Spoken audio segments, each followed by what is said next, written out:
Right guys, for today's video, andito kami ngayon sa Laak, Davao de Oro. Dumalaw kami dito sa aking tatay. Sa aming tatay pala at sa kapatid namin na bunso. Bago tayong lumabas dito, kailangan muna nating magpausok sa labas. Lakang-lakang sa aso sa amiha. Uy, gumalaw yung kamera. Malakas ata ang hangin sa likod ko. Katapos namin dito guys, uuwi muna kami ng Tagum kasi pupunta pa kami ng La Pilipinas Cemetery. Dami pa kaming dadalawin doon. Andoon din yung isang kapatid ko. Bilisan niyo na.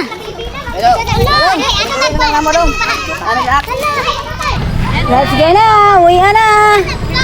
Woo! Woo! Woo! Ay, helmet! Ay, helmet! Kaya bisa ka tayo. Pero ang may sabi. Hi guys.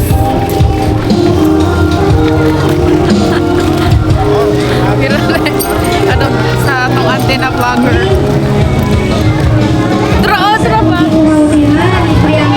Alright guys, nandito na kami ngayon sa La Pilipinas Cemetery. Ang bilis lang ano. Biyahe namin kanina, Tagum City papuntang Laak, Davao de Oro. Pagkatapos namin doon sa Laak, umalis din kami agad para makarating kami dito kaagad. Kahit maulan, hindi kami humihinto. Anyway, 3 lang din naman kami nagmumotor. Yung iba nasa sasakyan. Kaya ginawa namin, nagre-raincoat na lang kami para hindi kami mahuli. Baka magabihan tayo ba? Tapos na pala sila nagpadasal. Medyo nahuli talaga kami. Umuwi pa kasi kami ng bahay. Tapos may pinuntahan pa kaming iba. Dahil madami kaming pupuntahan dito ngayon, paikot-ikot muna tayo. Tapos namin dito, kailangan muna namin umalis. Hindi tayo pwede magtambay dito ba?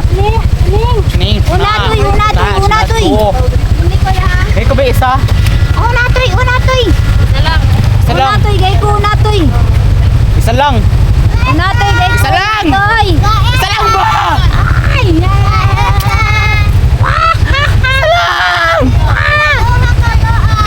Ito nga lang ako, te. Unatoy, gay ko unatoy. Umara mo doon. Uy, unsa mo na unatoy?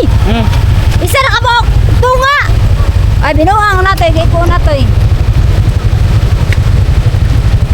Hapmon. Unsa mo na di ko ana? Kakain muna tayo ng puto kutsinta. Medyo masarap kasi magkain ngayon. Ikaw gusto mo, bibigyan kita. Alright guys, nandito na naman kami sa Palm Heaven, kung saan nakalibing yung isang kapatid natin. Buong araw, nasa cemetery kami nakatambay, pero iba't ibang cemetery. Sa isang araw, 3 cemetery yung pinuntahan namin. Sa Laak, Davao de Oro, sa La Pilipinas, at saka dito sa Bingkungan. Mabuti na yung isahan na lang. Kabukas, hindi natin alam, lalakas yung ulan. Paano tayo makapunta dito, di ba? Hanggat may oras pa at kaya pa natin, go nang go lang tayo. Para kinabukasan, iba na naman yung gagawin natin. Hanggang dito na lang. Paalam!